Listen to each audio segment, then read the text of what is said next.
Hola, bienvenidos a La Otra Realidad.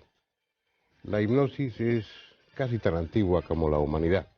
Con diferentes nombres, con distintas interpretaciones, se viene practicando desde hace milenios.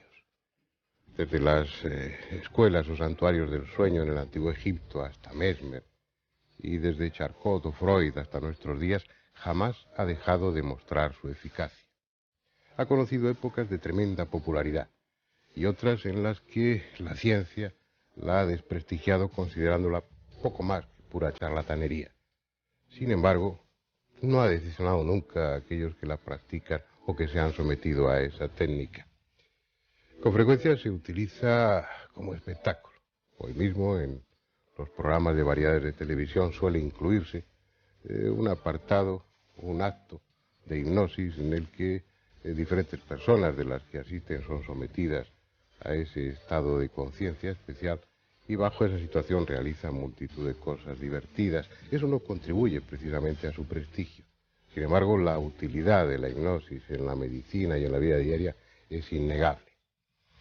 Sirve para suprimir el dolor, para buscar la raíz de nuestros traumas, de nuestras fobias, pero también sirve para abrir puertas, para despertar algo dormido en lo más profundo de nosotros mismos que nos permite cosas tan peculiares como la clarividencia, como recordar vidas anteriores. Es decir, la hipnosis no solamente tiene una utilidad práctica, sino que a nivel de investigación abre un enorme campo de posibilidades. Yo creo que merece la pena que nos ocupemos de la hipnosis con especialistas en la materia y descubramos, aunque sea parcialmente, las grandes posibilidades, el inmenso campo que se abre detrás de la hipnosis.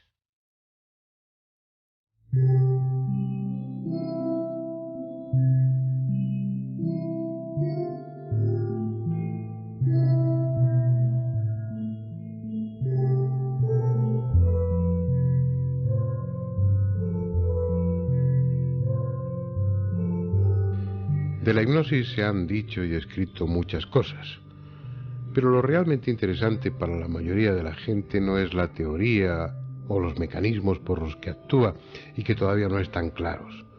Lo interesante es la práctica, es decir, la técnica y los resultados. Así que hemos asistido a un curso de hipnosis para que a través de algunos fragmentos vean cómo se practica y qué estado se produce en el sujeto hipnotizado. No hubo preparación alguna. De hecho, la cámara se limitó a seguir lo que allí sucedía sin preocuparse demasiado de la calidad del encuadre y procurando no estorbar demasiado. Incluso la persona hipnotizada es David, nuestro ayudante de producción, protagonista improvisado en la mayoría de los planos, y por dos razones. La primera, que nunca hasta ese momento había sido hipnotizado y por tanto en modo alguno estaba condicionado, y la segunda porque el profesor del curso, Horacio Ruiz, que también nos acompañará en el coloquio, con su gran experiencia como hipnoterapeuta, determinó a los pocos minutos de conocerle que David podría ser un sujeto fácilmente hipnotizable. Lo primero que conviene aclarar es que si una persona no quiere, es imposible hipnotizarla. Se requiere en todo momento su colaboración. El hipnólogo va sugiriendo al sujeto sensaciones encaminadas a conseguir primero un estado de relajación profunda y luego, paso a paso, el descenso hacia un nivel de conciencia especial en el que no estará dormido, pero tampoco despierto en el sentido normal de la palabra, un estado que algunos llaman sonambúlico. Se entra en un grado de enorme sugestionabilidad. El sujeto siente realmente lo que el hipnólogo le dice que está sintiendo. Aunque no haya pegamento, siente sus párpados pegados. El cerebro vive con plena realidad lo que en ese estado se le sugiere. Si a pesar de tener los párpados cerrados se le indicase que está ante un foco muy potente de luz, un electroencefalograma demostraría que el lóbulo occipital de su cerebro, que es donde se elaboran las imágenes, estaba comportándose como si en efecto se hallase ante una intensa luz. En este caso, David no está levantando el brazo, está permitiendo que el brazo se levante, que los músculos actúen sin darles conscientemente la orden de actuar. Pero de la misma manera que la consciencia se inhibe, se desentiende, por decirlo así, de lo que haga su brazo, también puede inhibirse de estímulos externos, como por ejemplo el dolor. Antes de haber llegado a este estado, hubo algunos momentos que sirven para ilustrar perfectamente cómo el sujeto no está dormido, sino que percibe cuanto sucede en su entorno, reaccionando adecuadamente a lo que esté pasando. Si hubiera un incendio, se levantaría y echaría a correr como cualquiera. Si lo que sucede a su alrededor es divertido, sonreirá sin que ello quiera decir que no esté hipnotizado.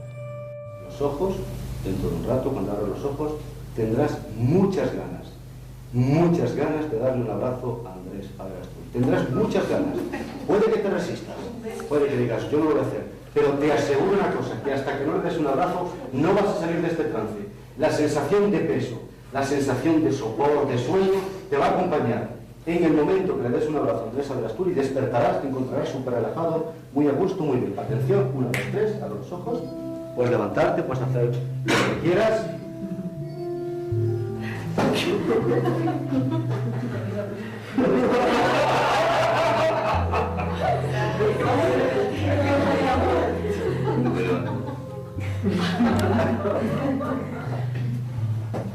¿Puedes?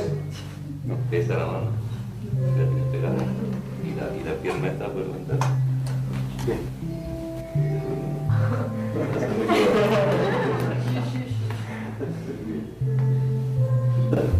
Más tarde David nos recordaba haber abrazado a Andrés porque al hacerlo estaba aún en un estado intermedio, sin plena conciencia. Horacio aprovechó esa circunstancia para inducirle de nuevo a un trance hipnótico más profundo. Esa maniobra de despertar al sujeto y enseguida volverle a hipnotizar es muy útil cuando se pretende bajar de nivel para acceder, por ejemplo, a los archivos donde se conservan vivencias antiguas, de la niñez, es decir, para hacer una regresión. Algo frecuente en la hipnosis con fines terapéuticos, ya que permite revivir las experiencias traumáticas responsables de algunas fobias. En esta fase, el hipnoterapeuta está utilizando varias técnicas casi simultáneamente. Mirarse la palma de la mano, ojos hacia arriba, pesadez del brazo, péndulo, etcétera, etcétera. En el fondo lo que pretende, y obviamente consigue, es algo que en sí mismo constituye la base de la hipnosis.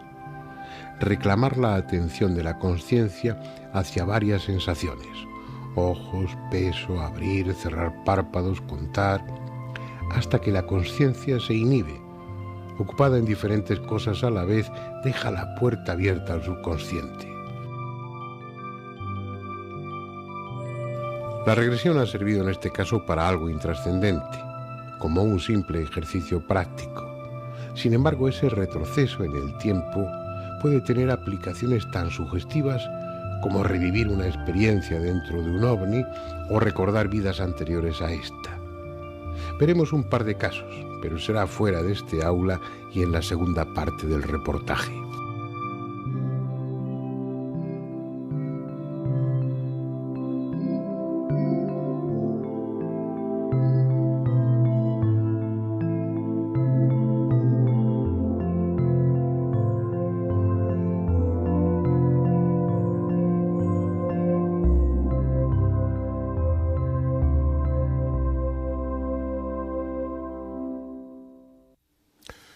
Vamos a conocer a nuestros invitados de esta noche. Ellos, con su experiencia, creo que van a aportar diferentes puntos de vista y muchos datos fundamentales para que al final tengamos una idea más clara sobre lo que es la hipnosis y cuáles son sus aplicaciones y cuáles son esos campos que mencionaba en la introducción de la mente que se abren a través de esa puerta que es la hipnosis. Ramón Ruiz, que bueno, tiene una tremenda experiencia en la hipnosis, en estados alterados de conciencia, experiencia ajena y también experiencia propia, que espero que tengas la deferencia de compartir con nosotros esta noche. Sin duda. Muy bien. Francisco Chelós, médico psiquiatra, se doctoró en Francia. Como psiquiatra tiene también una larguísima experiencia, a pesar de lo joven que es. Gracias, Bernardo. Y que bueno, como todos los psiquiatras tenemos o tiene alguna relación más o menos estrecha con la hipnosis, pero que nos va a aportar un punto de vista de las aplicaciones terapéuticas que tiene la hipnosis dentro de la psiquiatría y la psicología. Horacio Ruiz, hipnólogo, hermano de Ramón. Yo los tenía puestos en orden contrario, entonces Ramón, entre sus méritos, figuraba ser hermano de Horacio. Así es. Al iniciar la presentación ha sido al revés, ahora entre tus méritos está ser hermano de Ramón. Ser hermano de Ramón, exactamente. Horacio Ruiz lleva muchos años dedicado a la hipnosis como hipnoterapeuta, también en la investigación, hemos colaborado juntos en muchas ocasiones, y bueno, dentro del campo de la regresión, por ejemplo, que es un tema que inevitablemente saldrá en el coloquio, pues su experiencia es dilatada. Ya hablaremos de todo ello después. Bueno, y falta alguien, un especialista en lo que es estar dormido, en lo que es estar aparentemente muerto y sin embargo estar viviendo otra experiencia diferente, ¿no? Que es Guillermo Alonso, también médico cirujano, jefe de anestesiología y reanimación del Hospital Arnau de Vilanova. Que bueno, que tu trabajo consiste fundamentalmente en tener a la gente dormidita, pero no muerta, ¿no? Sí, eso es lo que se pretende. Y yo creo que también tu punto de vista va a ser muy interesante. Vamos a ello. A mí se me ocurren muchas cuestiones, muchas preguntas que probablemente se estén haciendo ustedes.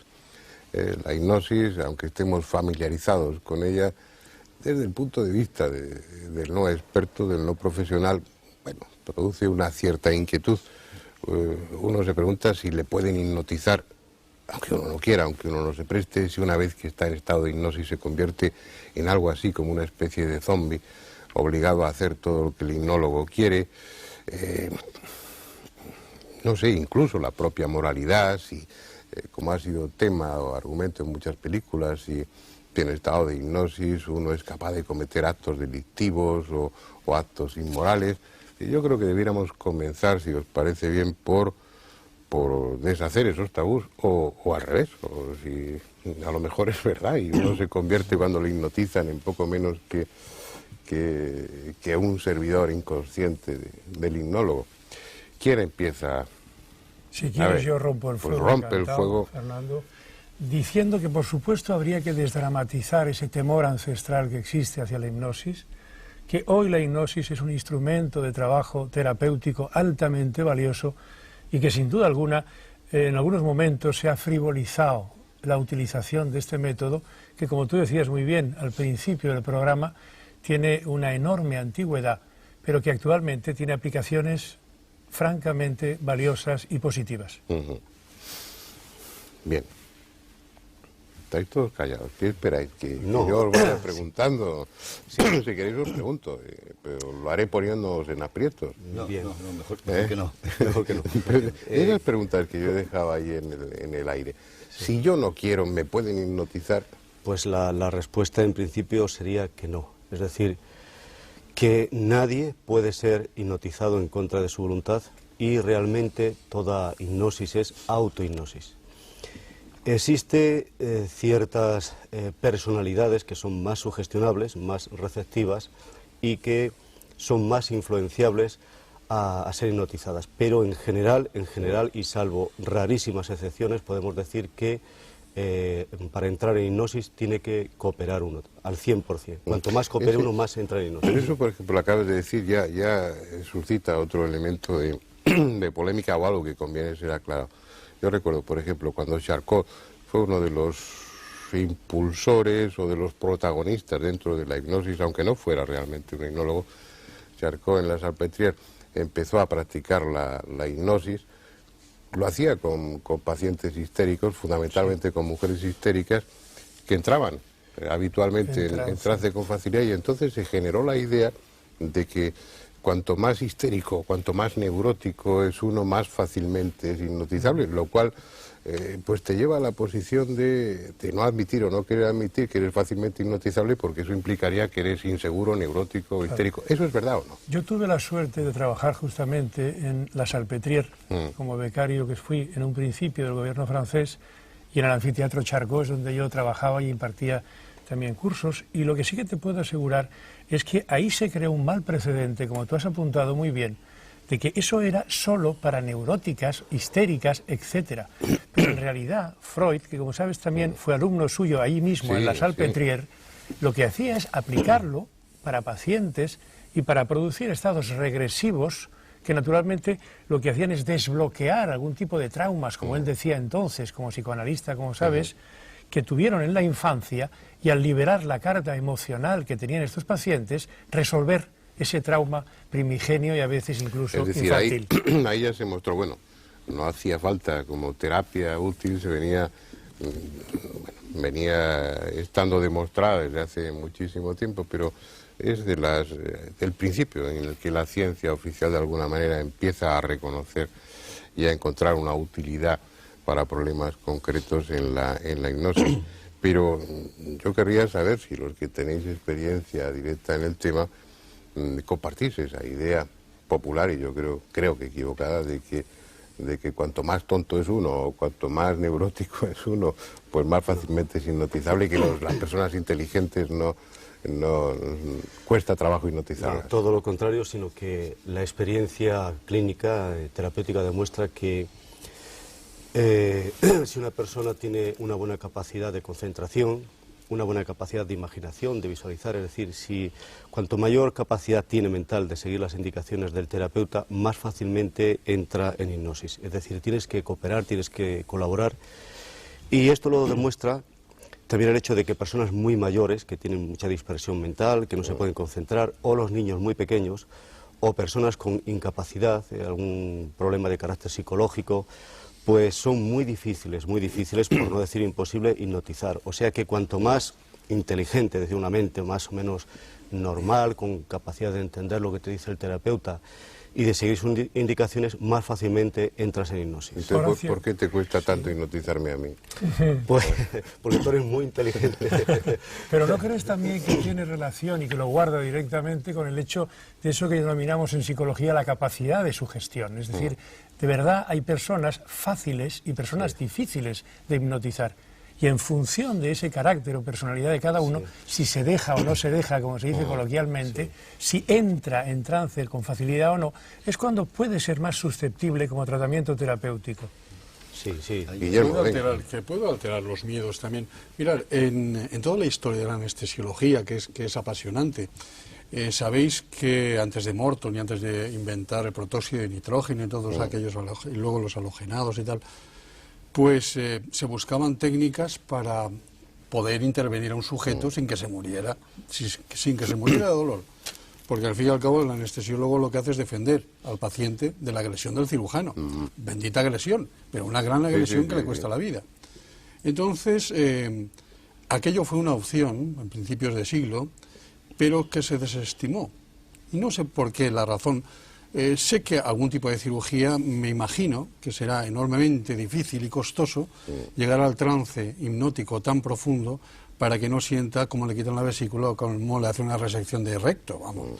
Lo veo francamente difícil. Sin embargo, yo sí que hice alguna experiencia de estas, pero una intervención en una herniorrafia normal, y un sujeto que me lo pidió quería ser operado sin anestesia, sin sedación, sin nada en absoluto, un ser excepcional. Y luego surgió una gran amistad con este sujeto. Bueno, pues la cuestión es que este problema nos hubiera resuelto muchos temas en anestesiología. Es muy importante porque la sugestión, y lo que hacemos sobre todo ahora en las visitas preanestésicas, es realmente quitarles el miedo y disponer o hacer una disponibilidad del sujeto para que no tenga un estado alterado, nervioso, excesivo, y pueda dejar fluir su vida. La cuestión es que, y esto se hace, y esto lo estamos haciendo. Yo, cuando estudiaba algo de hipnología, pues hacía pruebas. Por ejemplo, con el pentotal sódico en la mano, le insinuaba a la paciente, vas a sentir esto, y le iba insinuando lo que teóricamente sentiría si yo realmente le estuviera metiendo el pentotal sódico, y no le metía ni gota. Y la paciente quedaba roque, se dormía. Luego a mí me entraba un miedo atroz, dice, ¿cómo le voy a dejar que le abran la barriga a esta chica sin haberle metido el pentotal y sin haberla relajado y tal? Entonces, muy pocas veces he tenido el valor de soltar amarras y dejarme que aquello funcionara. Con este hombre funcionó, solamente sintió molestia y despertó cuando le tiraban del peritoneo. Hice como una anestesia, me acordaba de un inminente médico de aquí de Valencia, una anestesia evolutiva, le ayudé para que esas sensaciones nociceptivas, dolorosas, las bloqueara antes de llegar al consciente y funcionó muy bien. Eso nos lleva a un tema que a mí me apasiona y que supongo que estaremos todos de acuerdo, que es el de la hipnosis ante el dolor.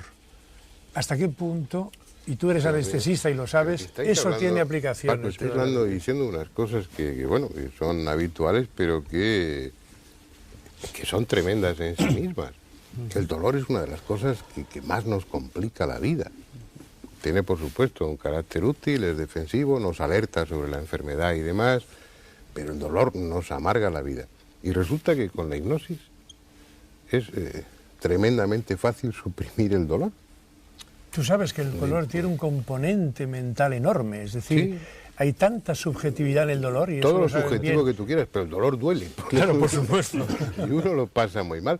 Yo creo que merecería la pena que aprendiéramos alguna técnica aplicable en casa, sencilla, para poder controlar el dolor. Me parece, hay una cosa curiosa. Ahora los médicos, ya ha pasado un poco de moda, pero hace unos 20 años se utilizaba mucho, o se volvía a utilizar la hipnosis, la relajación, se hablaba de sofrosis para extracciones dentarias y es curioso porque antes se hacía sistemáticamente. En el siglo pasado los dentistas descubrieron que con la hipnosis podían evitar el dolor en sus pacientes y se utilizó y se dejó de utilizar porque apareció el éter o apareció algún anestésico y entonces probablemente, por lo que comentaba Guillermo, pues bueno, tienes a un paciente en hipnosis y estás convencido de que en ese momento no está o no sentiría dolor, pero la inseguridad, el miedo a que, bueno, ahora está así, pero y si en un momento determinado de la intervención, de la operación o de la extracción, eso que no sabemos qué es, deja de funcionar y aparece el dolor. Sí, pero ¿no crees que es más a veces nuestra propia limitación como terapeutas y nuestro miedo que proyectamos en el paciente lo que nos lleva a no intentarlo? Es decir, estoy convencido de que hay que trabajar con ello y no solo con el paciente que sufre, sino tu propio problema para no trasladarlo al paciente. Es muy curioso y además, aparte de en quirófano, que sería un hecho a tener en cuenta, pero en cuando el paciente, yo pienso que lleva mucha preparación y mucho trabajo y hay cierta experiencia sobre este tema. Pero el tratamiento del dolor, como tú decías, el dolor como tal, como patología o como síntoma de una patología, los enfermos terminales neoplásicos, en pacientes que están sufriendo verdaderamente, como una alternativa, se está utilizando, y aquí en Valencia se está utilizando, como alternativa cuando ya los mórficos fallan, enseñarle al paciente a buscar con hipnosis cuál es la raíz de su mal.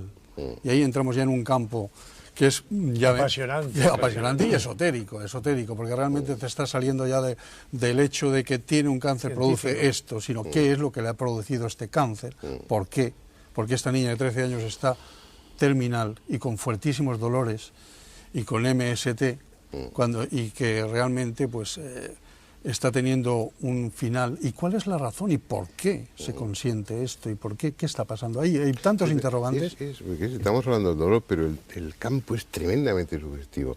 En ese estado, y esto os lo pregunto a Ramón y a Horacio, porque practicáis y tenéis una experiencia muy directa como hipnoterapeutas, y es un poco más para Horacio y para Ramón, que eres más teórico, ¿no? ¿O sigues practicando? Práctico, más que práctico, sí. Bien. Que es, bueno, en ese estado de conciencia especial, porque yo no sé qué es la hipnosis. La gente habla de sueño, hablamos de sueño, no tiene nada que ver con el sueño, el que está hipnotizado no sé cómo está, ahora me lo contarás, ahora hablamos de ello. Pero parece que en ese estado especial de conciencia uno tiene acceso a una información, a un conocimiento sobre uno mismo que a nivel consciente no tiene. Entonces, a nivel de fabulando, yo me he planteado muchas veces, bueno, una persona en hipnosis profunda no la puedes hacer primero que te cuente, que él entienda, que descubra, como decía Guillermo, cuál es la patología, la génesis, la intimidad de lo que está pasando. Si la mente tiene esas capacidades que tiene y que en la hipnosis además pues son muy claras, el que le salga a uno una polla tocándole con una pluma, o el quitar el dolor, o hacerle sentir frío o calor, es decir, ese control de la mente sobre el cuerpo no se podría aplicar para las células tumorales, por ejemplo. Darles una orden en ese estado de decir, bueno, ahora que estás en este nivel de conciencia, métete ahí en tus células tumorales y darles la orden de que dejen de incordiar y que empiecen en beneficio del resto del organismo, que se mueran. A mí me gustaría, ¿qué se puede hacer? aprovechando que hay 3 doctores y antes de que intervenga Ramón, contar 2 experiencias prácticas breves de lo que hemos hecho con unas personas en relación al dolor, que como bien acabas de indicar es subjetivo, y como continuación a lo que plantea Fernando de ese tremendo poder que tiene la mente pues para hacer cosas que muchas veces, digamos, la ciencia todavía no llega a discernir, no sabe qué ocurre. Por ejemplo, en el Hospital Txagorritxu de Vitoria, una señora de 80 años, con un marcapasos, 7-8 años colocado, y una de las válvulas le provoca una gravísima infección. Nos llama al equipo. La hija era doctora, había sido alumna de uno de los cursos de hipnosis que habíamos dado nosotros y nos llama para ver si podíamos intervenir, podíamos hacer algo a la madre, puesto que no la podían anestesiar químicamente, era diabética, tiene un tipo de alergia y no la podían anestesiar. Y como habían oído hablar de que la hipnosis a veces suplía la anestesia química con anestesia hipnótica, a ver si podíamos hacer algo. Estuvimos, contado brevemente, 4 horas en el quirófano, ayudando al equipo de cirujanos que intervinieron. Entonces a esta señora se le hipnotizó, se le dio una palabra clave, como sabéis, para disociarla, que se disocie del cuerpo físico, que se traslade psicológica, mentalmente a otro lugar y su cuerpo físico esté totalmente anestesiado, insensible, un poquito ajeno a lo que está viviendo su conciencia, que está en otro sitio. Después de 4 horas de intervención, de estar acompañándola continuamente, cuando parece que salía un poquito del trance y que podía notar un poco molestia con la palabra clave que habíamos acordado, pues yo estaba allí continuamente controlando el proceso y salió contando chistes a las enfermeras. O sea, esto es un caso concreto y específico que mediante la hipnosis y los ejercicios de visualización a una persona que, dicho sea de paso, entraba muy bien en hipnosis, porque habría que hablar qué personas pueden entrar en un grado tan profundo como para poder hacer esto. Y otro caso, una doctora... Perdóname, a mí me gustaría saber qué intervención se le hizo a esta mujer. Se les claro, trajo no es lo mismo... Se les trajo el marcapasos y hubo que colocarle de nuevo la válvula. Un marcapasos Sí, sí. interno y se le podía meter todo. un marcapasos Sí, interno. sí. 4 Bien. horas duró la intervención. Pero no le tocaron válvula, no abrieron corazón. No. Era extraerle todo el aparato y volvérselo a colocar por el cuello, Bueno, etcétera. sí, es fácil. 4 horas Sí, duró la sí. intervención. Es factible, sí. Claro, entonces ella estaba... La hija al principio nos había llamado no tanto por la intervención en sí, sino por el pánico. Claro. El pánico de los días anteriores que la madre tenía, una mujer tan mayor, y claro, como no podía ser anestesiada químicamente, pues la mujer estaba aterrorizada. Y era para calmar, reducir el nivel de ansiedad. Claro. Yo quiero en ese sentido, si me permites, Horacio, romper una lanza en favor de lo que se denomina, médica y quirúrgicamente, lo de la preanestesia. Tenemos todos un miedo escénico tremendo, no solo a entrar a un quirófano, sino, como tú decías, Fernando, ante el dolor y el sufrimiento. Y todo lo que sea previo, todo lo que alivie, todo lo que dé confianza y seguridad, creo que es absolutamente indispensable.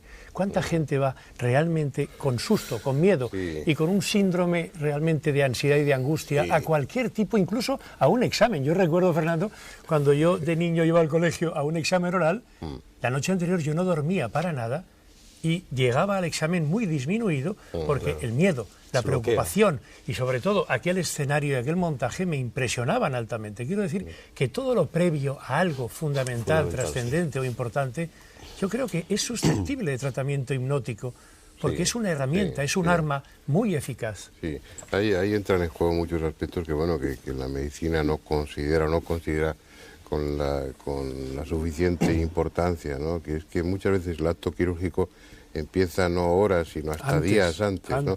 El paciente se va colocando en una situación de angustia que le lleva a la intervención o a esos minutos anteriores en la peor situación, cuando debiera ser al contrario. Pero tú le preguntabas, Guillermo, a Horacio el tipo de intervención, cómo, y en la pregunta daba la impresión de que... de que piensas que depende de la agresividad de la operación el que la hipnosis puede ser o no puede ser efectiva, ¿no? Mira, se han utilizado hipnosis, o llámale como quieras, para cirugía vascular periférica, varices y demás, es cierto, y con éxito, algunas hernias, partos. Y realmente cambiar un marcapasos, bueno, hay que abrir pero no metes un cable, o bien te metes por subclavia o te metes por femoral el cable hasta llegar a implantarlo en el corazón, y el marcapasos lo implantas debajo de piel. Es tejido celular subcutáneo, debajo va el marcapasos. No es tan agresivo para el físico, para el cuerpo humano, no es tanto, pero es muy útil. Quiero decir, chapó por esta técnica, porque tan importante es esa intervención como cualquier otra. Y hay una serie de intervenciones que sí que serían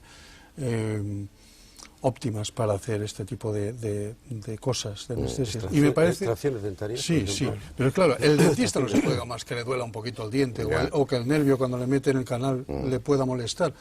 Pero el terror nuestro sería que tuviera un shock por dolor si no funciona el sistema. Imagínate que se le pase el efecto eso y está con la tripa abierta, con separadores, con pinzas dentro. El pánico. Eso... Es curioso, es curioso. Pero eso te has asegurado antes, te has preparado mucho. Por ejemplo, este caso de Pero no, siempre, lo de cuenta hierbo siempre te queda la duda, ¿no? Sí. Y piensas que cuanto más larga es una operación o cuanto más cruenta, ¿cuál sería la...? Hay intervenciones que son chocantes, que son muy fuertes, que aunque tengas una protección anestésica, porque protege actualmente la anestesia muchísimo, pero que tiendes a tener, o bien por hipovolemia, o por dolor, porque el dolor lo siente, aunque esté dormido, está sintiendo su cuerpo el dolor. Tal es así, que aunque esté inconsciente el paciente totalmente, me sube la frecuencia cardíaca, me sube la tensión y me está indicando, tengo dolor, y tengo que meterle más analgésicos, más mórficos. Bien, pero que creo que es una alternativa muy útil, que se está utilizando muy poco. En mi hospital sí que tenemos algún terapeuta que yo colaboro con él, o él conmigo, que es francamente bueno en temas del dolor, en temas de crisis de ansiedad, y hemos tenido casos muy bonitos, hemos colaborado en casos muy bonitos con hipnosis. Él es un gran terapeuta, lo hace muy bien, y creo que abre una expectativa enormemente valiosa y despreciada o poco valorada por la medicina oficialista, porque tiene pánico a estas cosas. Sin embargo, los americanos no, es curioso. Cuantísimos psiquiatras americanos están utilizando la hipnosis, o psicólogos. Sí, luego en la segunda parte yo creo que hablemos de eso. Ahora estamos ya a punto de tener que entrar en publicidad, pero llevamos 20 y tantos minutos y yo todavía no sé lo que es la hipnosis. Estamos hablando de sus aplicaciones, de su innegable eficacia como herramienta contra el dolor, como anestésico, pero... ¿En qué situación? Cuando alguien se hipnotiza, ¿qué es lo que está? ¿Dormido? Sí, antes que llegar ahí, ¿no? Antes que llegar ahí, me parece que es importante no ir solamente, porque cuando nos están escuchando, y esto me parece que es muy importante desde el punto de vista práctico, no solamente la hipnosis es válida, puede ser una alternativa a la anestesia o ayudarse con la anestesia. Me parece que hay muchas cuestiones del vivir diario, que es importantísimo con la hipnosis, es decir, problemas de fobias, de disfunciones que tenemos, de ansiedad, todo eso degenera una serie de enfermedades de relación con los demás, en definitiva, de vivir mejor y de ser más felices y de conocernos a nosotros mismos un poquito más. De poco nos sirve en un momento determinado saber los grandes mecanismos que hacen volar un avión si realmente somos incapaces de comunicarnos pues, con nuestra mujer, con nuestros hijos, con nuestros vecinos. En este sentido, la hipnosis es muy importante porque nos ayuda a conocernos a nosotros mismos, saber en qué situación estamos, y realmente luego nos ayuda. Y quiero contar un casito muy corto. No sé si dejarte, Ramón, pero te interrumpa, y empezar en la segunda parte del coloquio contigo, que además nos has intervenido apenas. Perfecto. Y en este poquito tiempo que queda antes de ir a publicidad, explícame tú qué es estar hipnotizado, ¿en qué estado está uno? Es estar con un estado alterado de la conciencia, es decir, nosotros tenemos una conciencia, ahora la que estamos normalmente nosotros, que es el estado de vigilia, es poner al cerebro, a la mente, ponerla que emita unas frecuencias determinadas, para que sea el cerebro receptor de toda esa información que nosotros le vamos a dar, para que sea capaz de procesar. Es decir, es como el ordenador, que lo tenemos que poner de una manera determinada para que pueda procesar. No tiene que ver con el sueño. No. Relativamente, es la decir, persona hipnotizada no está dormida. En mi experiencia no está dormida nosotros. Pero tampoco está despierta de forma normal. No, es que si nosotros estaríamos en estado de vigilia, como estamos ahora, yo estaría precisamente ahora preocupado del foco que me está alumbrando o de si el coche lo tengo en segunda fila. El cerebro necesariamente no puede estar en esa misma situación porque no va a recepcionar los mensajes que tenemos y tiene que buscar dentro de sí, dentro del subconsciente. Entonces tenemos que prepararle para que vaya allí. Difícilmente una persona en un estado de nerviosismo, imposible que pueda ir, necesita una relajación. Bueno, pues si a ustedes les parece bien y a nuestros invitados también, vamos a ver la segunda parte del documental.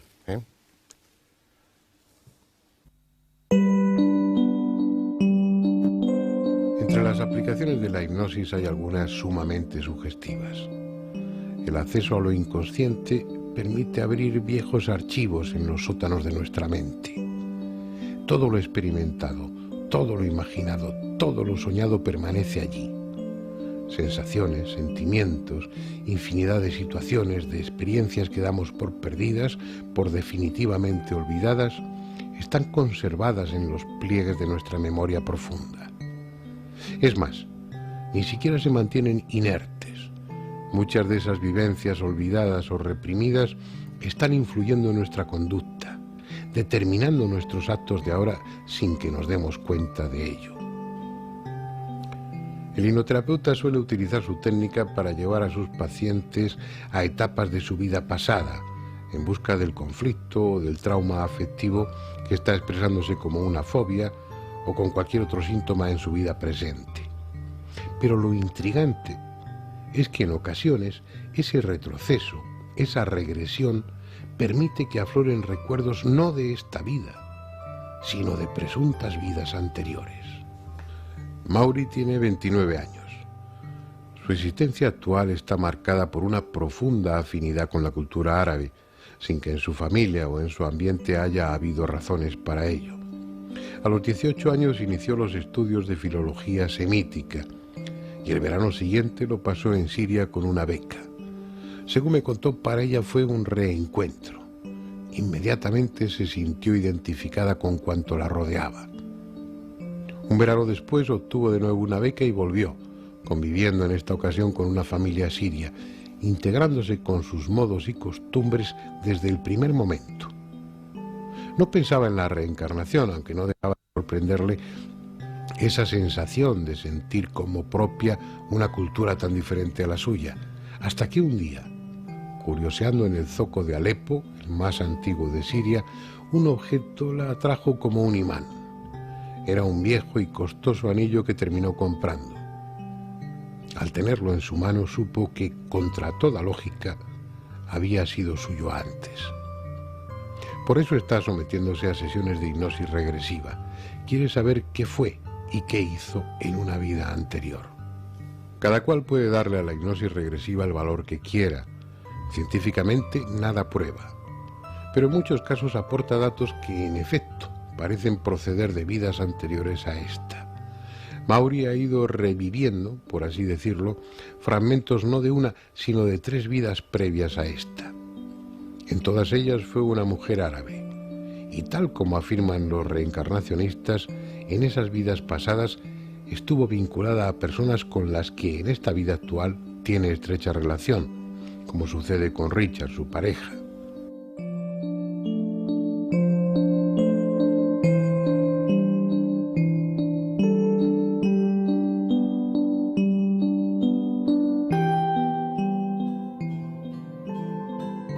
Hace casi 40 años que se produjo uno de los casos más célebres de la ufología. Un matrimonio norteamericano, los Hill, tuvo un encuentro cercano con un ovni. En su experiencia faltaban 2 horas de tiempo, 2 horas de las que no recordaban nada. Sometidos 3 años después a hipnosis regresiva por el doctor Benjamin Simon, revivieron lo que había sucedido durante ese tiempo borrado de su memoria. Habían sido llevados por la fuerza al interior de la nave y allí, entre otras muchas cosas, sometidos a una minuciosa exploración. El rigor de la investigación realizada por el NICAP, el Comité Nacional de Investigación sobre Fenómenos Aéreos, y la honradez del matrimonio Hill no permitieron sombra alguna sobre la autenticidad del caso. Se abrió así el capítulo de las abducciones, de los secuestros en el fenómeno ovni. Desde entonces han sido muchos los casos estudiados de personas que han vivido o creído vivir experiencias similares, con lagunas en su memoria que a través de la hipnosis regresiva han podido recordarse total o parcialmente. Rosa es una de ellas. Su supuesta abducción se produjo hace más de 20 años. Iba en coche con su compañero de entonces por una carretera cercana a Madrid, bien entrada la noche, cuando vieron una extraña luz que desde el horizonte parecía dirigirse hacia ellos. Finalmente, se trataba de un objeto volante no identificado de gran tamaño que se colocó cerca del suelo y delante del automóvil.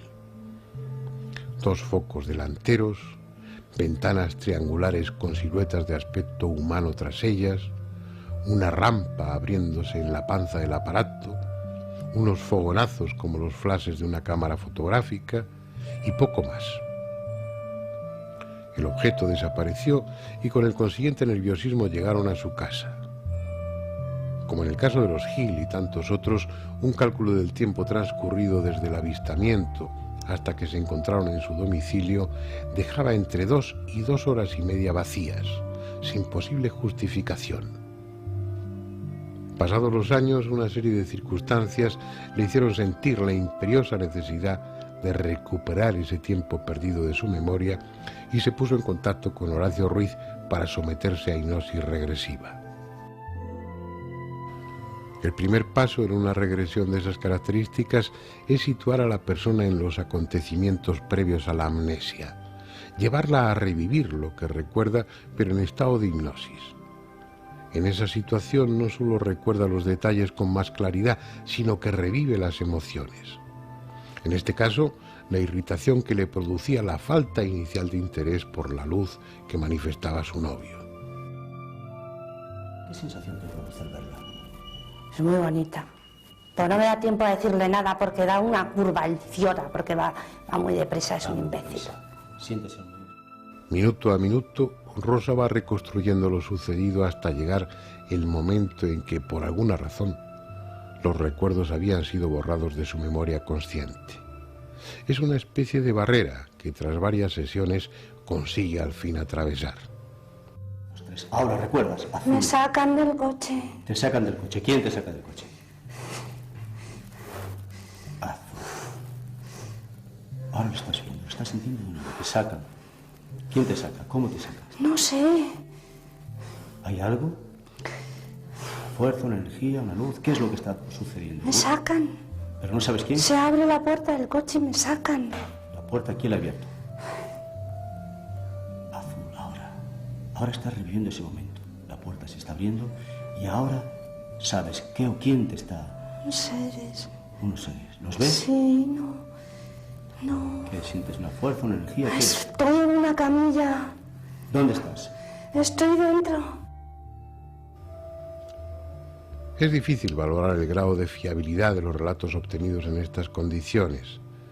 Deseos y temores reprimidos, fantasías, fragmentos de sueños están ahí presentes y pueden enmascarar los hechos o falsearlos por completo.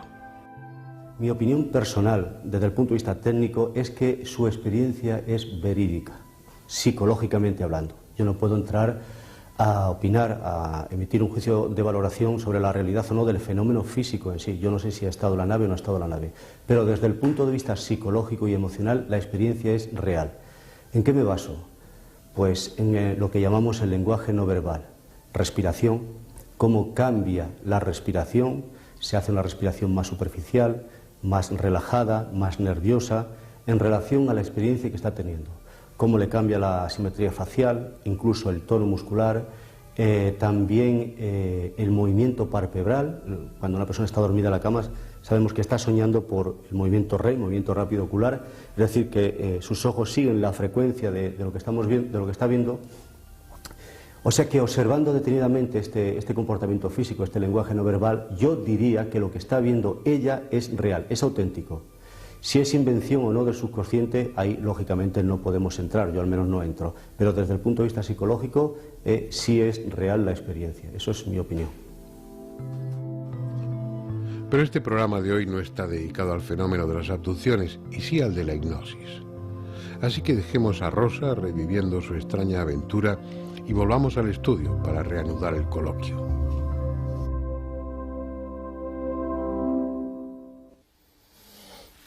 Bueno, vamos a continuar con la segunda parte del coloquio. Ramón tenía la palabra. Hay muchos aspectos. Ya dejaría un poco de lado la efectividad de la hipnosis, claramente demostrada por otra parte en lo que se refiere a la anestesia, al dolor, pero la hipnosis se presta a otras muchísimas aplicaciones y abre unos campos, yo diría que inquietantes, ¿no? Y vamos a ocuparnos un poco de eso, pero tú tenías que contarnos. Primero, yo no sé si quedó claro lo que es estar hipnotizado o no. Pues nos íbamos a ir a publicidad y al documental y yo no sé si los espectadores tendrán claros qué nivel de conciencia, qué estado de conciencia es el que está presente en la hipnosis. Es un estado alterado de la conciencia. Pero cuando se dice un estado alterado de la conciencia, no tenemos que entender nada peligroso ni nada extraño del otro mundo. Es decir, cuando una persona se está en casa relajándose con una música clásica, tranquilo, está en un estado distinto de conciencia que como está normalmente cuando está conduciendo, cuando está leyendo o cuando está realizando otras funciones. La hipnosis, yo creo que es importante decir que la hipnosis es una herramienta útil, muy útil, desmitificar la creencia que hay cierta peligrosidad, que alguien dentro de la hipnosis, haciendo una práctica de regresión, haciendo una concentración, haciendo una meditación, se puede quedar colgado, se puede quedar en un estado que luego él no va a poder ser la persona que era antes. Sí, es un temor común. Guillermo en el descanso lo planteaba. Sí, la gente tiene miedo a que le hipnoticen y luego ¿qué pasa? ¿Me puedo quedar ahí? No, en absoluto, no se puede quedar ahí. De todas maneras, tenemos que decir también que cuando alguien... No se queda nadie. Y si al hipnólogo le da un infarto, se tiene que ir corriendo y deja ahí a la persona hipnotizada, ¿qué pasa con ella? Ahí pasa exactamente lo mismo que imaginemos, por hacer imaginemos que nosotros estamos en un estado sin hipnosis, es decir, un estado profundo de relajación. O alguien se toma un ansiolítico o se toma una pastilla que a uno le relaja, ¿no? Es decir, ¿qué es lo que sucede si el médico no está? Que los efectos se van a pasar, es decir, la persona no va a estar eternamente relajado. Es decir, la persona eso que de la novela de Allan Poe, el caso de Valdemar, que se queda años ahí. Otra cosa distinta es que la persona, por eso tiene que estar siempre en manos de especialistas, de terapeutas, de profesionales. Otra cosa es que la persona tenga alguna serie de disfunción, tenga un problema psíquico, que eso es otro tema. Por tanto, tiene que ponerse siempre en manos de terapeutas profesionales y de médicos. Pero en el sentido de la hipnosis como método de relajación, como método de conocerse a uno mismo, tiene unas utilidades muy grandes. Y quiero poner un ejemplo, ¿no? Es decir, de andar por casa. Yo tuve un compañero que tenía un problema en el sentido de que él llevaba dentro del Departamento de Recursos Humanos pues las relaciones, lógicamente, con todo el personal.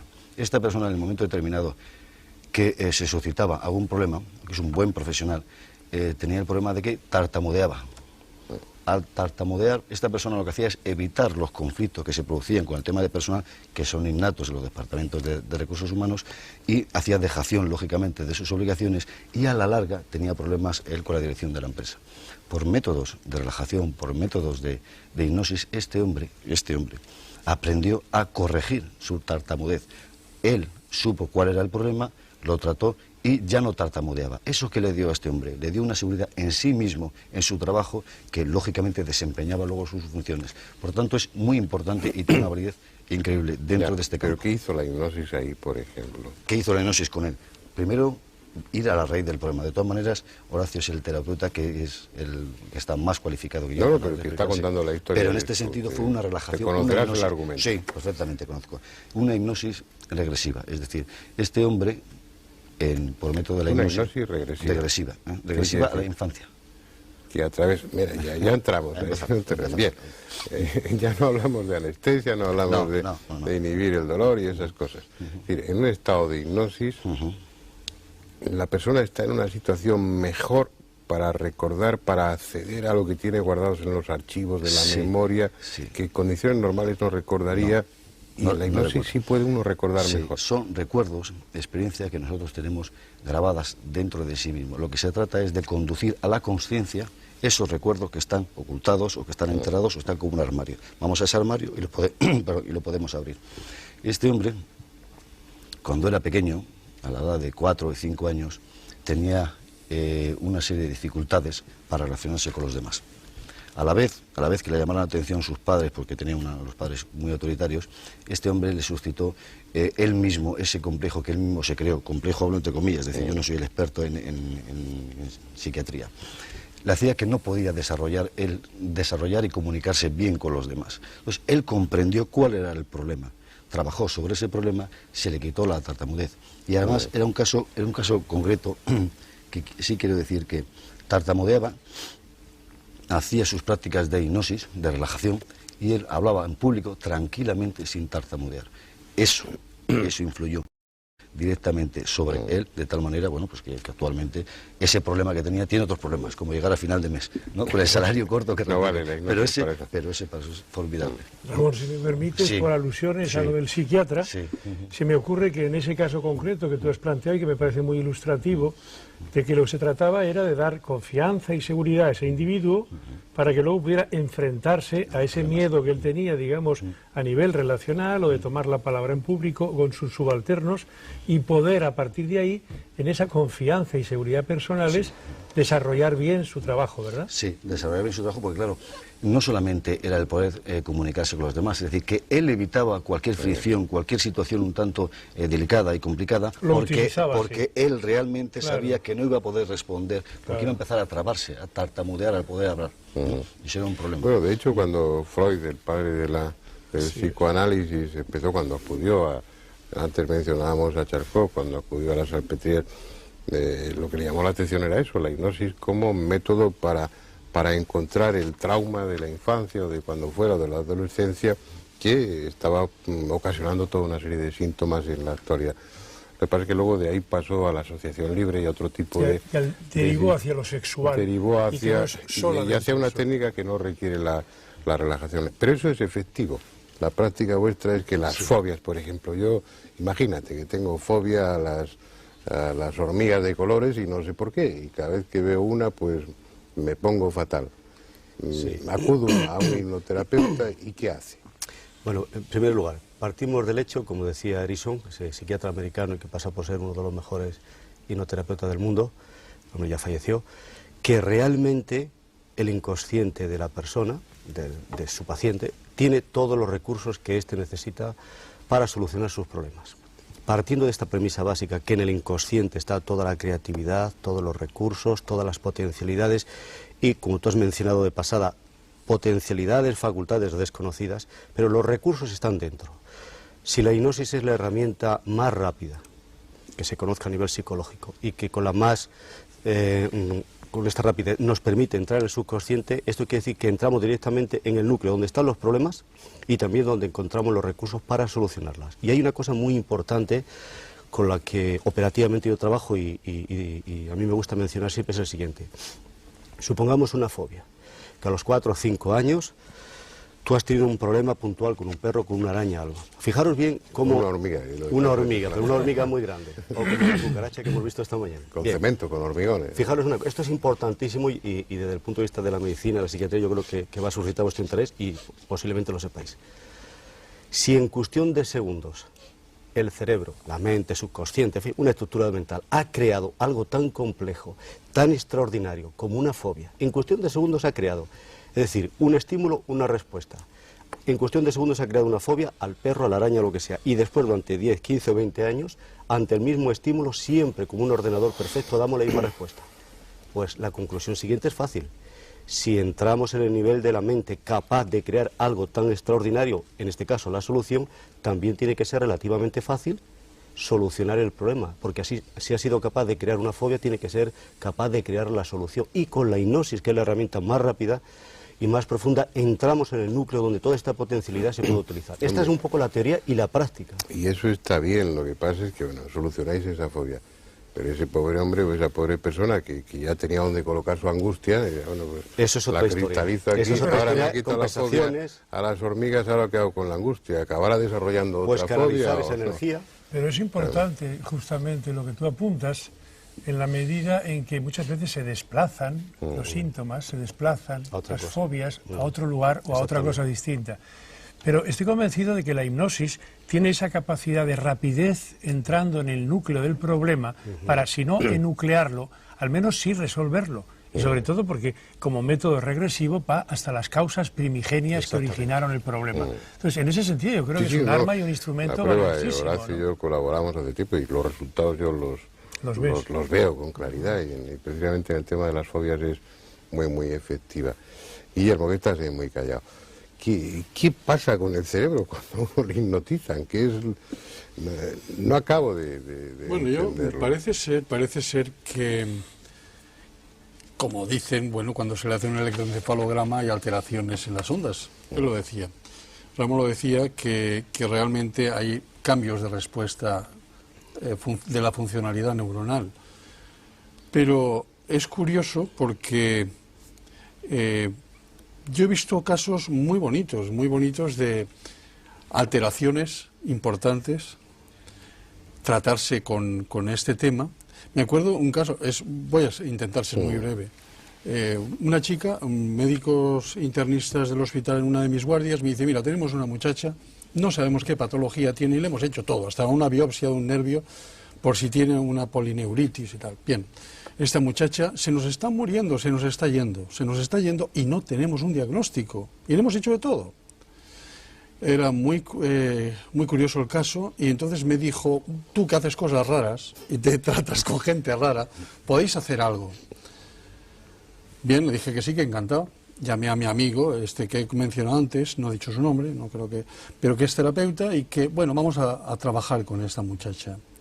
Empezamos a sugerirle cosas, entráramos en hipnosis de una forma muy sencilla, haciéndole que hiciera una introspección dentro de su propio cuerpo, que viera ella misma, como si fuera una partícula pequeñita dentro de su cuerpo, dónde está la patología, dónde se veía ella, dónde estaba su mal, y que empezara a limpiar, pero con frases como esa. Bueno, pues ahora coge una escoba y un trapo y empieza a barrer esos nervios hasta que quedan brillantes y bonitos y tal. Bueno, aquella chica estaba caquéctica, estaba con sonda nasogástrica, sin alimentarse, estaba en un estado deplorable y tal es así, tan deplorable, y no es exageración, que al internista le habían dicho, si se muere en tu guardia, acuérdate de pedirle la autopsia porque no sabemos de qué se nos está muriendo la muchacha. Fue así de fuerte.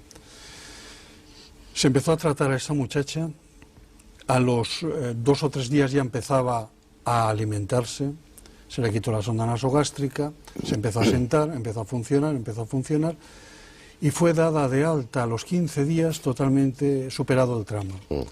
Seguíamos sin diagnóstico, pero nosotros no íbamos a buscar el diagnóstico, se hablaba de cutipado y cosas extrañas. ¿Y no lo dio ella misma en ese estado de hipnosis? No se le buscó. Sabíamos una cosa, era una chica portuguesa, había estado en un campo de concentración en África, cuando todo el conflicto aquel de Angola y Mozambique. Entonces, esta chica venía traumatizada, estaba claro que venía traumatizada, pero había una patología extraña que le estaba llevando, tenía una parálisis del braquial, pero ella cuando de pronto veía que ese brazo paralizado podía levantarse y tocarse el hombro contrario, aquello potenciaba muchísimo su fe y su credibilidad en que aquello funcionaba. Y de hecho, la chica, bueno, salió muy bien, se casó, vacojita, le hicieron una biopsia, vacojita, pobrecita, pero bien, era necesario hacérsela, pues se le hizo. Y el diagnóstico, con todo mi respeto a los internistas, el diagnóstico de alta fue gingivitis hipertrófica. Y yo me quedé, bueno, tenía una gingivitis como cuando una intoxicación por hidantoínas que se ponen muy hipertróficas. Gingivitis es una inflamación de las encías. Sí, la mandé a un amigo dentista, le arregló la boca y quedó muy bien. Se lo hizo todo en plan graciable, claro. Pero que fue una bendición aquella muchacha. Bueno, ahí ha funcionado perfectamente, ¿no? Y ha salido adelante. El diagnóstico es surrealista. Totalmente. Yo te quería comentar, Guillermo, y es una cosa que me viene muy cercana por el trabajo también profesional. ¿Hasta qué punto hay un montón de enfermedades que son un cajón desastre y que en esos casos, como decías bien tú, Horacio, tienen una aplicación directa? Porque cuántas veces los médicos, y en torno al mea culpa como médico, no sabemos exactamente un diagnóstico preciso, pero que sí, por ejemplo, comentábamos en un principio, en la clínica del dolor y en cualquier tipo de sufrimiento, es altamente eficaz.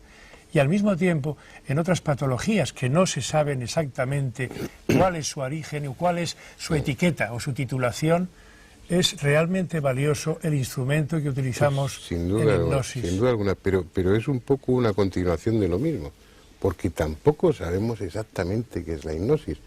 Los hipnoterapeutas que lleváis muchos años de práctica, sabéis perfectamente la mecánica, la técnica, los resultados, pero llega un momento en el que no sabéis con qué estáis trabajando, ¿no? En qué estructuras de la mente, del alma o de la conciencia, llámalo como quieras, os movéis, de repente aparece algo que no esperáis, ¿no? Voy a... Que, yo que sé, una paciente de hipnosis se ponga a hablar en un idioma que no es el suyo, por ejemplo, como tú bien conoces. ¿Qué pasa ahí? O que empieza a tener premoniciones, perdona, o que empiece a recordar una vida anterior. ¿No os lleváis sorpresas de ese tipo cuando...? Yo, si os parece, hago una pequeña introducción desde mi punto de vista, bajo mi experiencia, lo que es la hipnosis, teóricamente. A estas alturas, es un enigma. Venga. Y luego la continuáis, la mejoráis sin duda. Mira, en principio, normalmente cuando hacemos hipnosis terapéutica se supone que con un fin curativo, equilibrar a la persona, pues que pueda resolver una fobia, un trauma, un conflicto, algo que perturba su vida, mejorar su calidad de vida.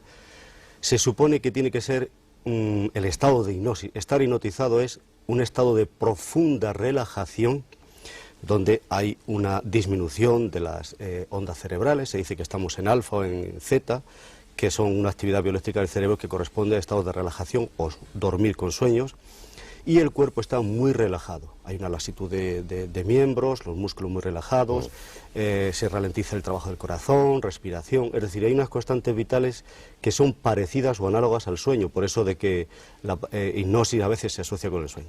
Eso en una terapia normal y corriente. Ahora, hay que tener en cuenta que una persona puede estar hipnotizada como en el espectáculo y no hay ninguna relajación, sino todo lo contrario, una rigidez catatónica, cuando le ponen una silla de ruedas. Que no se nos olvide eso, luego quiero saber cómo se montan esos shows en la tele. Lo podemos montar.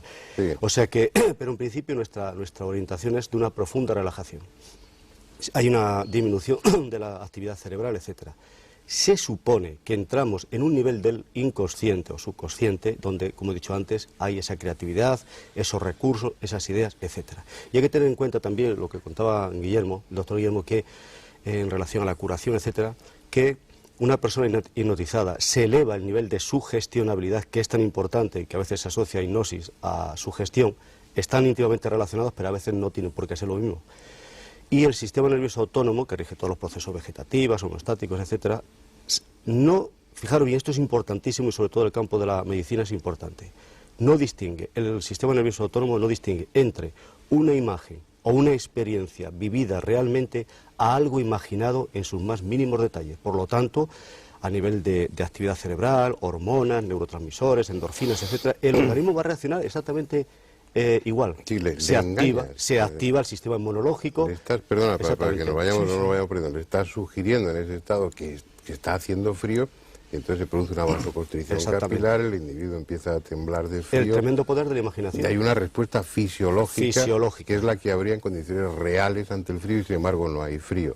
Y por eso el organismo, no solamente a nivel de sugestión, no solamente a nivel de imágenes mentales, sino físicas, por esta explicación que acabamos de dar, reacciona curando y sanando una enfermedad o un problema o provocando una reacción somática física como hasta ese momento antes con la mente consciente que decía Ramón no había reaccionado.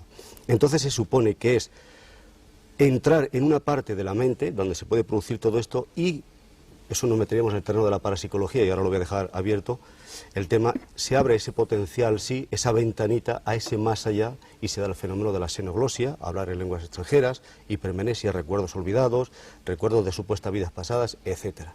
Ya nos meteríamos en el campo un poco de lo paranormal, pero pues me quedan como unos 5 minutos, pero si queréis nos metemos en ello. Es un poco la explicación que yo puedo dar de lo que a mí me parece que es el estado de hipnosis. En cualquier caso, lo que es evidente es que es un instrumento valioso que sin duda habría que desdramatizarlo al máximo, porque yo creo que hay mucho miedo y sobre todo a esa falta, tú lo sabes, Fernando, de profesionalidad a veces, que dices, ¿en manos de quién me pongo? Pero Paco, ese es el tema, que la idea que tenemos frecuentemente de la hipnosis es lo que vemos en un programa de variedad. Claro. Entonces ves a los sujetos que se han prestado voluntariamente a esa experiencia haciendo el ridículo con la finalidad de entretener y con todo el respeto, pero bueno, siempre es ridículo ponerse a ladrar como un perro o olfatear o hacer esas cosas. ¿Cómo se consigue eso? Primero, a mí no me gustaría que me hipnotizasen y quedar en situación de hacer el ridículo. Y ser un instrumento en manos de un hipnólogo, bueno, que está con todo su derecho y toda su honestidad, pues haciendo un espectáculo, que mi conciencia quede anulada o mi voluntad quede anulada a ese nivel es algo que no me apetece nada como idea. Y luego, ¿cómo lo consigue? Da la impresión de que está tirado el hipnotizar a la gente. Eso es muy ¿no? fácil. Venga. Bien. ¿Cómo lo hace? En primer lugar, se tiene que presentar voluntario, es decir, hay personas muy exhibicionistas, muy histriónicas, que con tal de de salir en televisión o en una sala de fiestas, montar el número, pues se ofrecen voluntarios. Primer punto. Después, el hipnotizador profesional, utilizando una hipnosis que llamamos hipnosis padre, autoritaria, etcétera, hace pruebas de sugestionabilidad y de los 20 o 30 que se han ofrecido voluntarios, selecciona los 4 o 5 que son sugestionables y que se dejan influir fácilmente. Segundo punto. Tercer punto, se le hipnotiza 1, 2 o 20 veces, dependiendo del número que quiera montar, y cuando ya están profundamente hipnotizados las veces que haga falta, se les deja lo que se llama una orden poshipnótica. Cada vez que yo haga tal cosa... ¿Todo eso se produce antes del programa, días antes o semanas antes? Sí, el tiempo que haga falta, dependiendo de la magnitud y del morbo que se quiera despertar y el número de la audiencia del programa. Exacto, el programa se prepara, exactamente, y entonces se prepara. Son personas, es real lo que ocurre, es decir, la persona entra en trance, está preparada. Y eso de que no se enteran, a veces pregunta, ¿tú te enteras de lo que has hecho? ¿Te acuerdas? Dicen, no, no es cierto. Hay una amnesia provocada por el hipnotizador, y cuando salgas de este trance no te acordarás de nada. Claro, durante un tiempo, como le has provocado, la amnesia no se acuerda, más tarde se acordará.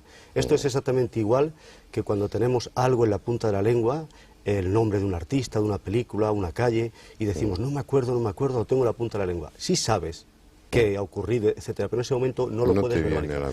Está preparado y son personas que se ofrecen voluntarias. Normalmente ocurre así. Es decir, no están fingiendo, pero tampoco es algo espontáneo. Normalmente hay una preparación previa, otras veces supongo que no. Yo recuerdo, no sé, vosotros si conocisteis a Fassmann, al célebre Fassmann.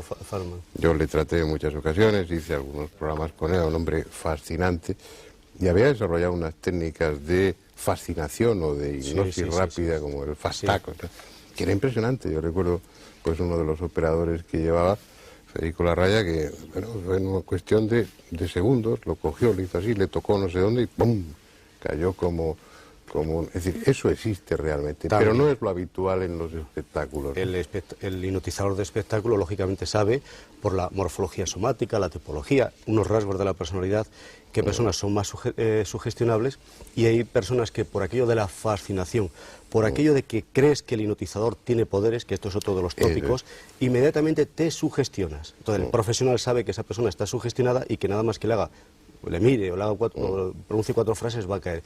El profesional de espectáculo lo sabe y juega con esas personas. Nos lleva de la mano justamente al tema de antes, y es a que la confianza que tú depositas en el médico, terapeuta o hipnotizador es tan indispensable que el poder de la mente mueve montañas, y como en este caso vemos, indudablemente eso es lo que resuelve de inicio el que pueda entrar en trance y trabajar con él abiertamente, ¿no? Yo haría una especie de balance o de resumen, me parece, estoy totalmente de acuerdo con lo que dices, que es, primero, que si uno no quiere no se le puede hipnotizar. Es decir, tienes que colaborar para entrar en un trance, en un estado hipnótico. Segundo, que en realidad no te meten en el estado hipnótico, eres tú el que vas entrando en ese estado, y el hipnoterapeuta, el hipnólogo, te va conduciendo, te va ayudando a que entres ahí. Tercero, que en hipnosis no te ves obligado a hacer aquello que no harías estando consciente. Exactamente. Es decir, esa idea, por ejemplo, bueno, pues las mujeres que quedan en manos de un hipnólogo inmoral, pues una vez que están en hipnosis, él se va a aprovechar y va a hacerlas el amor y cosas por el estilo, eso no es posible. Eso es prácticamente imposible. Ella en ese estado pues reaccionaría igual que si estuviera despierta. Exactamente. Salvo que ella haya un deseo inconsciente y entonces se deja llevar. Esto es igual que cuando las 2 copitas de más. Que cuando tienes 2 copitas de más te atreves a cantar, a contar chistes, a hacer cosas que en estado aparentemente normal no haces. Y te desinhibes. Pero normalmente no haces nada que atente contra tu moral, tus códigos éticos, ni nada. Bien.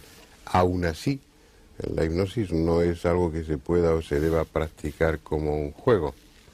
Yo creo que eso es lo fundamental. Es decir, la utilización desde la profesionalidad de la hipnosis como sin duda una herramienta, pero no frivolizándolo y, como tú decías bien, no convirtiendo algo tan serio en un show, en una exhibición, en una especie de fascinación por medios de comunicación, etcétera, etcétera. Y puesto que las técnicas son fáciles, en principio, bueno, cualquiera que lea un libro, aprenda usted a hipnotizar, o hipnoticen 10 lecciones, hay todo tipo de bibliografía a ese nivel.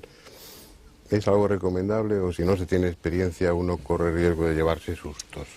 Yo ahí lo asemejo siempre con un coche, es decir, es fácil conducir, depende de la persona que sea, si es temeraria, si es imprudente, con el coche sirve para hacernos a nosotros, llevarnos, transportarnos de un sitio a otro, y en manos de un temerario, pues puede servir para hacer trastornos, realmente trastornos y perjudicar. Bueno, la verdad es que queda muy poco tiempo y quedan muchísimos aspectos de la hipnosis que habría que tocar. Yo te hacía una pregunta antes, Horacio. Es eso, si en la práctica os encontráis con que de repente aparece algo en ese estado especial de conciencia, en ese estado alterado de conciencia, llamamos hipnosis, que te deja perplejo, porque yo no estaba buscando esto, yo estaba, bueno, lo que contaba Guillermo de esta paciente es extraordinario, pero bueno, está dentro del cuerpo, de la mente, de la experiencia, de la biografía, de la vivencia de esa muchacha. Pero no sé, que de repente te empiece... Pero lo decías en glosia, lo dices como, bueno, como algo, no, es que no sé si se puede hablar en alemán, puede ponerse a hablar en alemán o en arameo, sin que conscientemente tenga acceso a esos idiomas. Eso la primera vez tiene que sorprender, que impactar. Sorprende, sí. Y luego, una vez que has sufrido el impacto y la sorpresa, te preguntarás, ¿y por qué pasa esto? Y ahí cuando investigas. ¿Sí? Pero el otro día, por ejemplo, trabajando con una paciente que va a ser operada, se la estaba preparando psicológicamente, bueno, sobre todo para reducir el nivel de ansiedad, relajarle, enseñarle una técnica de autohipnosis para que ella misma se relaje y dentro de lo que se pueda, pues vaya en unas condiciones físicas y mentales lo más equilibradas, satisfactorias, relajadas, etcétera, la operación.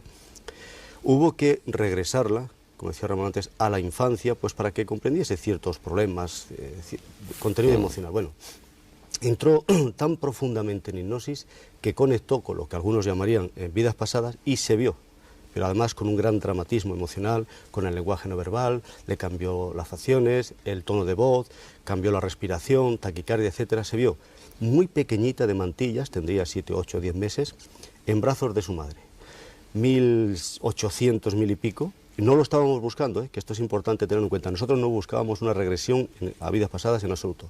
Se vio en brazos de su madre y su padre discutían porque la iban a dar en adopción a alguien. Y ella vivió durante pues casi 10-15 minutos del trance hipnótico una gran angustia porque decía no quiero que me den, no quiero que me den. Sufría mucho porque supuestamente en aquella vida pasada sus padres eran muy pobres y la iban a dar en adopción. No lo estábamos buscando. Pero lo importante, alguien se preguntará, ¿y qué importancia tiene eso? Es que conflictos y problemas de no sentirse querida, abandonada, es una constante de su personalidad actual, que tiene que ver con el problema de espalda que tiene. O sea que ahí el subconsciente nos llevó sin buscarlo al origen, al problema o supuesto problema, para que comprendiésemos el presente. O sea que el campo de posibilidades es extraordinario. Y lo que habéis dicho, que a veces en hipnosis, si se tiene que ser, hay que tener cuidado, no hay que tener cuidado, claro, hay que ser un profesional cualificado, tener experiencia y tener sobre todo lógica y sentido común, porque cuando se presenta un caso como este o parecido, ¿qué haces? ¿Qué vas a decir? No, yo simplemente, lo que tú decías, abundando en ello, el que hay casos, como tú has citado, excepcionales, pero yo me siento ciudadano de a pie, me siento televidente también, y me pregunto en qué casos particulares la hipnosis es aplicable.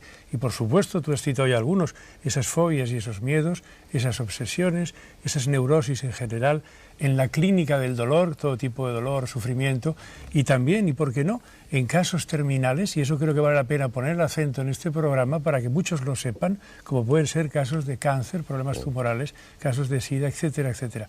Estoy convencido cada vez más que si damos buena prensa a esa técnica y la aplicamos con seriedad y con rigor, sin duda alguna, tiene una gran eficacia. Bueno, se nos ha acabado el tiempo. No hemos entrado en los aspectos más sugerentes, hombre, ya son muy sugerentes, muy inquietantes lo que hemos dicho aquí, pero sería el aspecto más práctico, más útil de la hipnosis.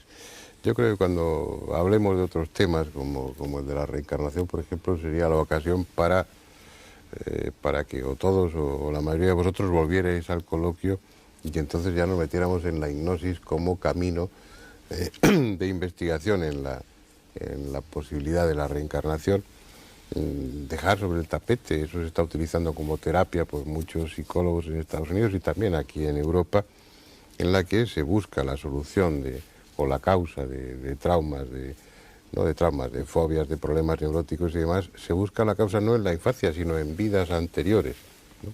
Esa regresión a otras vidas como terapia y sobre todo como investigación. Y si hay elementos de juicio, si hay datos suficientes para plantearse que a través de la hipnosis regresiva se aportan pruebas, o si no pruebas, indicios razonables y sólidos de que no es esta nuestra única existencia, sino que hemos vivido antes otras vidas y consecuentemente es probable que vivamos otras después. Pero eso lo comentaremos cuando llegue el momento de hablar de la reencarnación. Vamos a dejar el tema aquí. Me encanta que sea corto, a mí por lo menos me han quedado muchas preguntas y muchas cuestiones en el tintero, pero el tiempo da de sí lo que da de sí y no puede prolongarse más allá. Muchas gracias por su presencia y hasta la semana que viene, que volveremos con otro tema que espero y deseo que sea de su interés. Gracias a vosotros y hasta siempre.